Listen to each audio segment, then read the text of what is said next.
B के opposite side को B और सी का अपोजिट साइड को सी होता भी है। साइड्स को हम स्मॉल अल्फाबेट से डिनोट करते हैं और एंगल्स को कैपिटल अल्फाबेट से डिनोट करते हैं।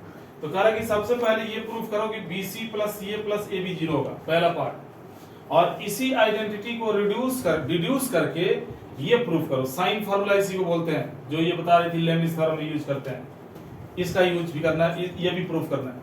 कैसे करोगे ये देखो। BC पहला पार्ट अभी हम प्रूफ करते हैं, BC plus CA plus AB की वैल्यू हम निकालते हैं। तो अकॉर्डिंग टू ट्रायंगल्स लॉ के अकॉर्डिंग BC प्लस CA क्या होता है? BC प्लस CA हो जाएगा BA और प्लस में हो गया AB।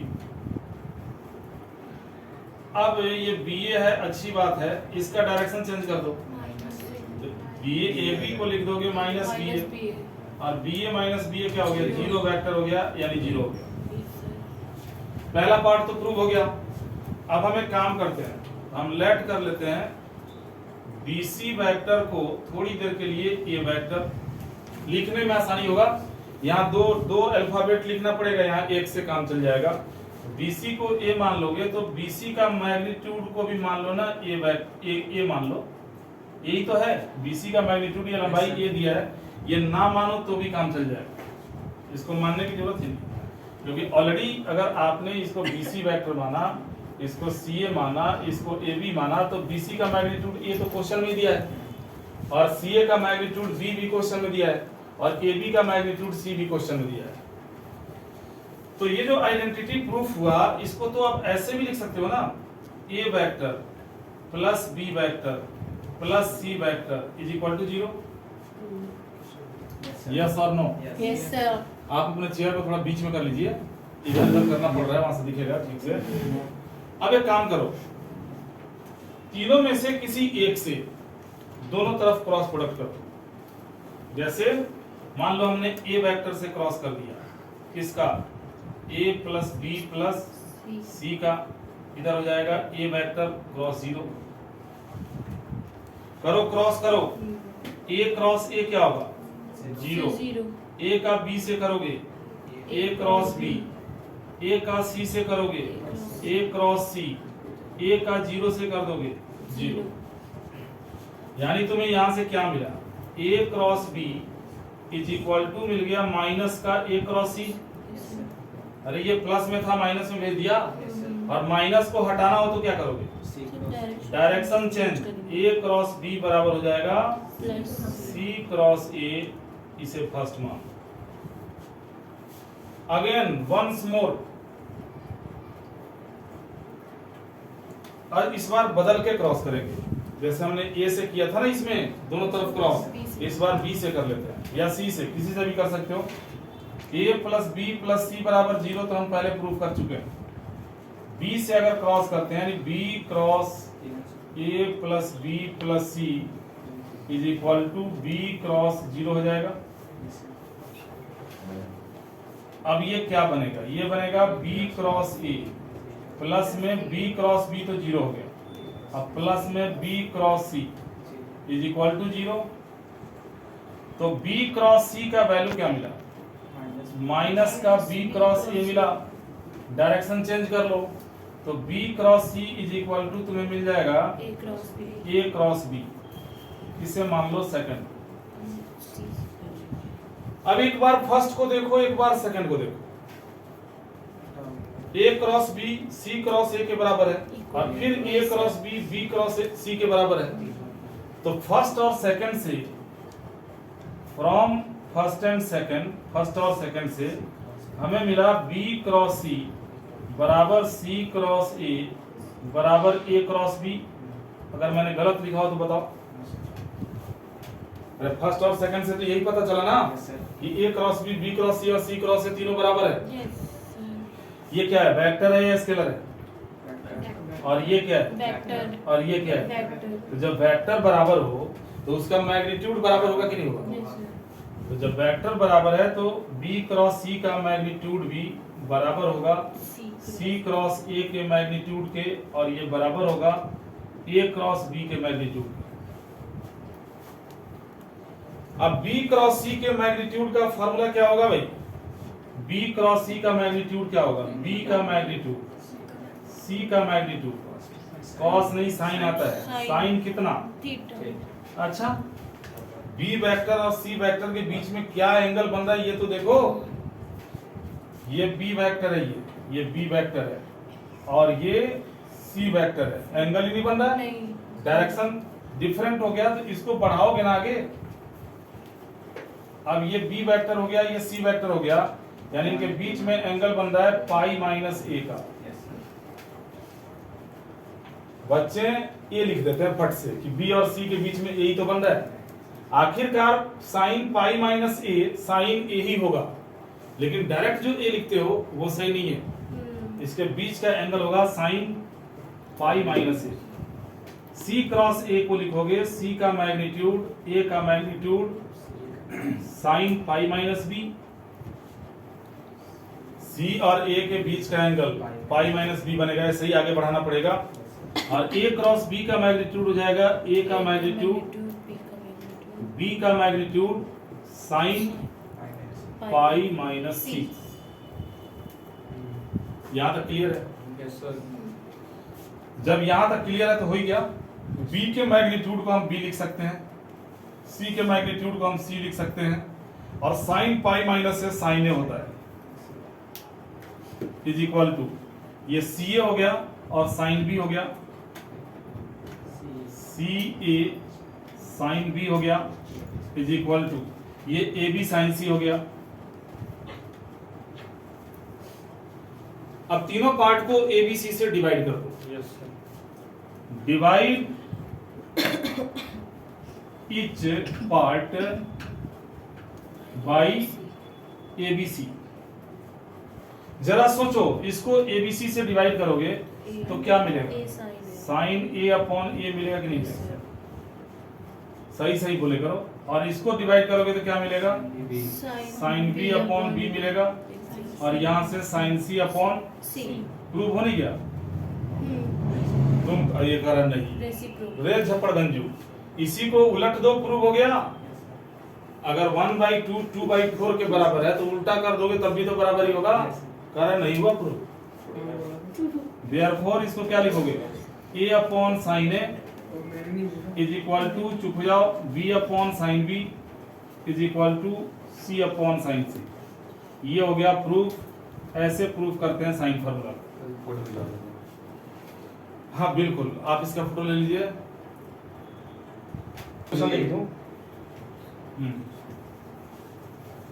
ऐसा क्वेश्चन हमने आपको डॉट प्रोडक्ट में भी पढ़ाया था।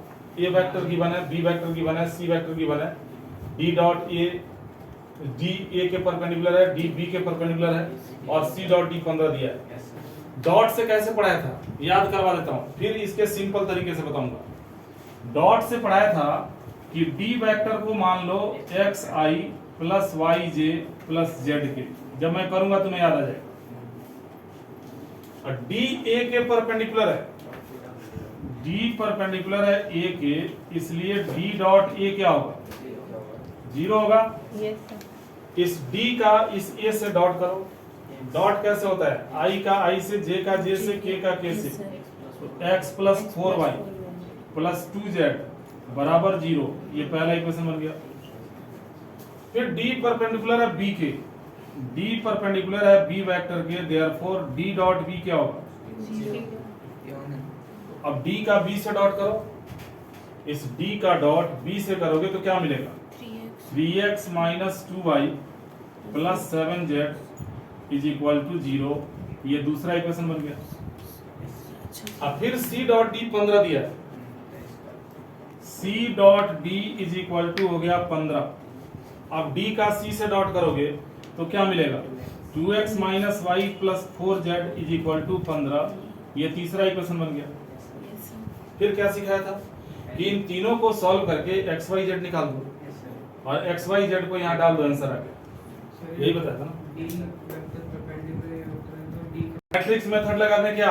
अरे नहीं, जैसे ये 3x है, यहाँ x है, तो 3 गुना करके घटाओगे तो yz का एक इक्वेशन बच जाएगा, x कट जाएगा, और 2 गुना करके इसमें से घटा दोगे तो x कट जाएगा, yz का दूसरा इक्वेशन बच जाएगा। कोई समझ में आ रहा है क्या बोल रहा हूँ? उन दोनों इक्वेशन को आपस में सॉल्व करोगे तो वाई जेड निकल जाएगा, वाई जेड को किसी एक में डाल दोगे तो एक्स निकल जाएगा, और एक्स वाई जेड को यहाँ डाल दोगे तो आंसर निकल जाएगा। ये हम पढ़ा चुके हैं आपको, डॉट प्रोडक्ट में हमने बता दिया था। लेकिन यहाँ देखो, यहाँ एक नया मेथड इसलिए अप्लाई हो सकता है क्योंकि डी ए पे भी परपेंडिकुलर है और डी बी पे भी है। अगर इसी में दे देता कि डी डॉट बी बराबर 10 है तो इसके अलावा तुम्हारे पास कोई चारा नहीं होता, फिर इसी गेट बंद कर दीजिए, फिर इसी मेथड से करना पड़ता है, उठ के कर देते। लेकिन यहाँ पे डी ए के भी परपेंडिकुलर दिया है और डी बी के भी परपेंडिकुलर दिया है। नया मेथड क्या लगाओगे, ये देखो,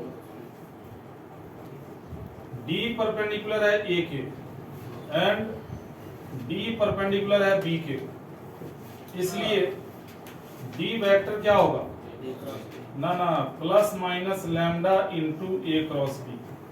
अरे भाई डी का अपना कुछ मैग्नीट्यूड होगा ना, ए क्रॉस बी तो बहुत सारे वेक्टर होंगे ए क्रॉस बी, उनमें से डी एक यूनिक होगा कि नहीं, कि हाँ मेरा लेंथ इतना ही होगा, इसलिए लैम्डा लगा दिया बाहर। और प्लस माइनस इसलिए लगा दिया कि डी ऐसे भी हो सकता है और ऐसे भी हो सकता है, इसलिए प्लस माइनस लगा दिया।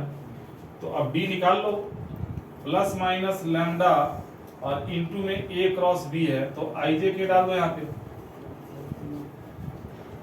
ए के डायरेक्शन रेशियो पहले डाल दो 1 4 2, फिर बी का डाल दो 3 -2 7, ध्यान से देखते रहो और इसको एक्सपेंड कर दो।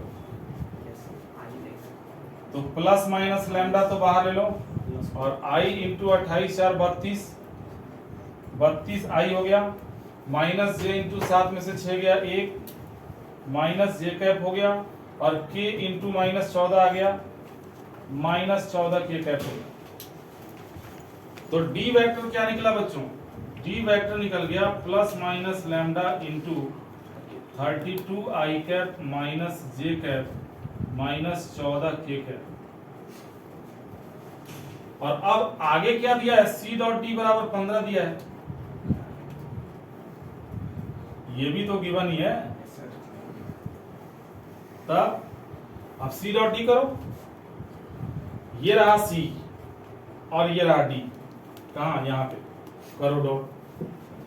तो सी डॉट डी जब करोगे तो प्लस माइनस लैम्डा को तो बाहर छोड़ दो, आई का आई से करो, 32 का 2 से हो गया 64 64, जे का जे से +1 और के का के से -56 और इज इक्वल टू दिया है 15। 65 में से 56 घट गया, plus minus lambda into 9 is equal to 15 हो गया। तो प्लस माइनस लैम्डा का वैल्यू निकल गया 15/9 यानी 5/3। बस उठा के यहाँ डालते ही आंसर आ गया।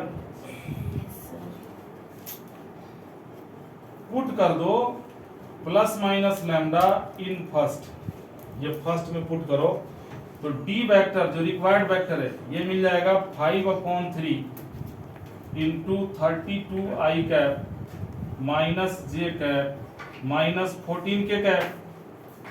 क्यों जी आदित्य सिंह, समझ में आ रहा है?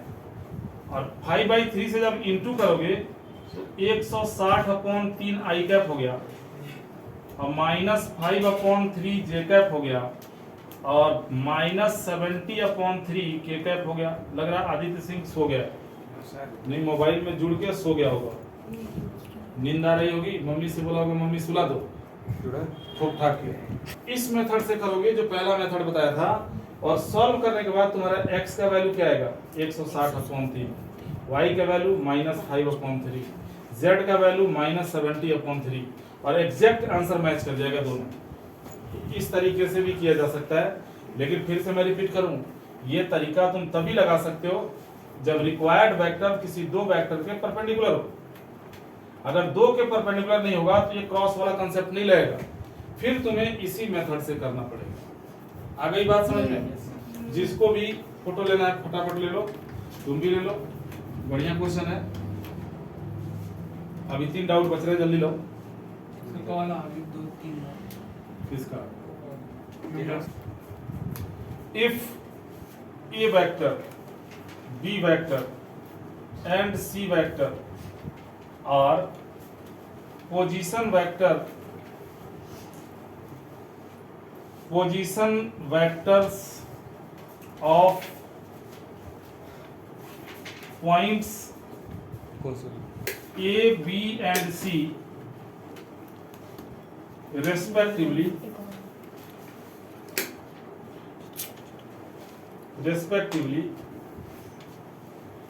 then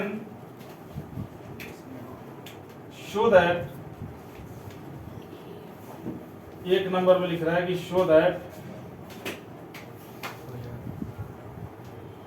area of triangle ABC is equal to half into magnitude of A cross B plus B cross C plus C cross A। पहले तो ये दिखाना है। 2 नंबर में पूछेगा write the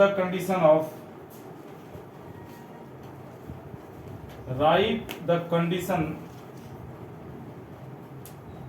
for ABC are collinear. ABC are collinear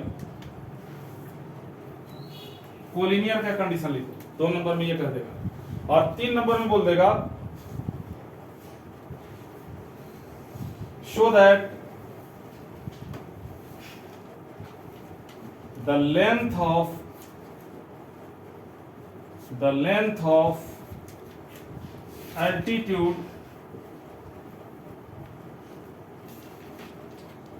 AP, length of altitude AP is A cross B plus B cross C plus C cross A upon magnitude of C minus B।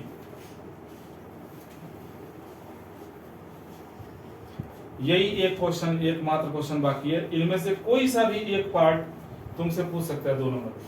अगर ये पूछेगा 2 का होगा, ये पूछेगा 3 का होगा और ये पूछेगा तो सीधा 4 नंबर का होगा और सारे एक दूसरे से कनेक्टेड है। इसको समझ लो।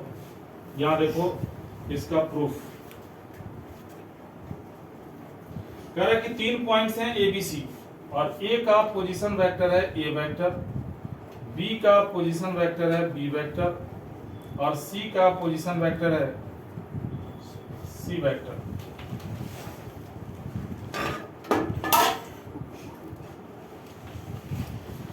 चलो पहले हम ट्रायंगल का एरिया निकालना है, तो इसे हम ट्रायंगल बना देते हैं। तीनों पॉइंट्स को जोड़ के ट्रायंगल बना देते हैं। ये ट्रायंगल बन गया। अब ये बताओ कि क्रॉस प्रोडक्ट में एरिया ऑफ ट्रायंगल क्या होता है? Half into magnitude of A B cross A C या B A cross B C या C A cross C B. पिछली क्लास में पढ़े थे, वही काम तो हमें भी करना है, एरिया निकालना है। तो चलो हम क्या बनाए, ए बी और ए सी बना लेते हैं। ए बी वेक्टर क्या बनेगा? Position vector of B minus position vector of A और ए सी वेक्टर क्या बनेगा? Position vector of C minus position vector of A. तो एरिया ऑफ ट्रायंगल एबीसी क्या हो जाएगा? Half into A B cross A C का magnitude. अब यहाँ ए बी और ए सी के वैल्यूज डालो। हाफ इंटू ए बी का मतलब हो गया बी माइनस ए और क्रॉस ए सी का मतलब क्या हो गया? सी माइनस ए। अब क्रॉस करो जैसे करते हैं वैसे।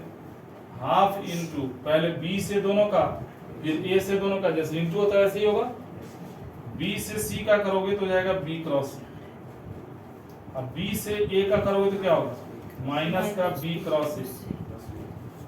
फिर ए का सी से करोगे तो माइनस का हो गया ए क्रॉस सी और ए का ए से कर दोगे 0 हो जाएगा, छोड़ दो। ए क्रॉस ए तो 0 होता है ना, तो यहां लिख दिया मैंने ए क्रॉस ए बराबर 0। अब ये माइनस साइन को हटाने के लिए डायरेक्शन चेंज करो, यानी हाफ इंटू ये बी क्रॉस सी है, इसका डायरेक्शन चेंज करोगे तो प्लस हो जाएगा ए क्रॉस बी और इसका डायरेक्शन चेंज करोगे तो प्लस हो जाएगा सी क्रॉस ए। आ तो गया, पहला वाला पार्ट प्रूव तो हो गया। अब थोड़ा सा मेहंदी लगा के लिख दो अरेंज करके। Area of triangle ABC half into, आगे पीछे कर सकते हो, A cross B plus B cross C plus C cross A. ये प्रूव हो गया part first, proved part first. अब आ जाओ पार्ट सेकंड। करा कि write the condition for ABC are collinear. अरे भाई जब एबीसी कोलिनियर होगा तो एरिया 0 हो जाएगा। ये तो 10वीं क्लास से ही पढ़ाया जाता है। तो यहाँ पे लिखोगे पार्ट 2 के लिए, ये तो क्वेश्चन था, इसको घेर देता हूं। If ABC are collinear, if ABC are collinear, अगर एबीसी कोलिनियर है, then area of triangle ABC is equal to 0 हो जाएगा। और एरिया हमने कितना निकाला है, half into A cross B plus B cross C plus C cross A is equal to 0 हो जाएगा। तो हाफ को भी 0 में डाल दो, तब क्या मिलेगा, A cross B plus B cross C plus C cross A is equal to 0 हो गया।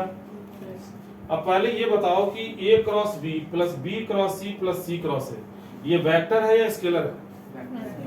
वेक्टर है। A cross B vector, B cross C vector, C cross A vector, और 3 वेक्टर का सम क्या होता है, वेक्टर। अब सोचो कि किसी वेक्टर का मैग्नीट्यूड 0 आ जाना, ये कितना मुश्किल बात है। कोई भी वेक्टर लिखोगे, अगर तुमने कोई वेक्टर लिख दिया ए वेक्टर, 2i भी लिख दिया तो भी मैग्नीट्यूड 0 नहीं होगा।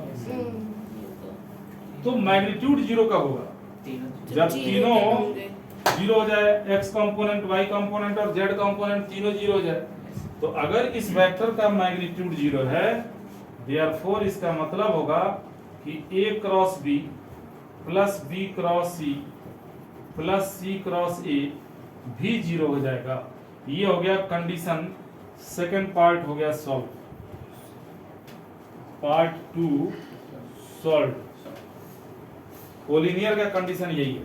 3 पॉइंट दिया हो, अगर तुम a cross b, b cross c, c cross a 0 दिखा दो, तो इसका मतलब वो तीनों पॉइंट जो ए बी सी होंगे वो आपस में कोलिनियर हो जाएंगे। अब तीसरा पार्ट बच गया, एल्टीट्यूड निकालना है ए से। यहां देखो दिख रहा होगा, एल्टीट्यूड निकालना है ए से। एल्टीट्यूड डाल दिया हमने एपी, 90 के एकदम angle AP. According to mensuration, ये थर्ड पार्ट में सॉल्व कर रहा हूं। अकॉर्डिंग टू मेंसुरेशन,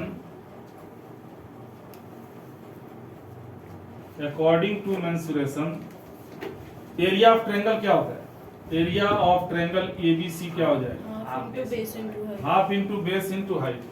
बेस हो गया बीसी और हाइट हो गया एपी। बेस हो गया बीसी और हाइट हो गया एपी, इसे मान लो सेकंड, और जो एरिया ये निकाला था इसको मान लो फर्स्ट। ये एरिया तुमने निकाला मेंसुरेशन से, और ये एरिया निकाला वेक्टर से। तो किसी भी तरीके से एरिया निकालोगे, एरिया तो बराबर आएगा। तो इक्वेट कर दो, फर्स्ट और सेकंड को इक्वेट कर दो, फ्रॉम फर्स्ट एंड सेकंड। जब इक्वेट करोगे तो तुम्हें मिलेगा BC into AP is equal to, अरे इक्वेट किया तो हाफ हाफ कट गया, is equal to A cross B plus B cross C plus C cross A। हमें तो AP चाहिए, तो AP इज इक्वल टू क्या लिखोगे, ये BC नीचे चला जाएगा, A cross B plus B cross C plus C cross A। जब ये वेक्टर की भाषा बोल रहा है तो BC को भी बोलो वेक्टर की भाषा बोलने के लिए। ये BC जो नीचे जाएगा, इस BC को BC वेक्टर का मैग्नीट्यूड लिख सकते हो या नहीं लिख सकते हो, मेरे को बता दो। अरे BC क्या है, BC वेक्टर का लेंथ ही तो है, और BC वेक्टर का मैग्नीट्यूड क्या होगा, position vector of C minus position vector of B। तो नीचे C माइनस B नहीं आ गया, तो ये थर्ड पार्ट प्रूव हो गया कि नहीं हो गया। इस तरीके से तीसरा पार्ट प्रूव करना था। ये वेक्टर से निकला पड़ा है, वो मेंसुरेशन से निकाल के और दोनों को इक्वेट कर देना था। तो लिख देता हूं इसको, therefore AP is equal to क्या हो जाएगा, A cross B plus B cross C plus C cross A, और नीचे BC के मैग्नीट्यूड को लिख दोगे C माइनस B, और ये प्रूव हो गया। अब तो उतना टाइम ही नहीं छोड़ा तुम लोगों ने कि 3D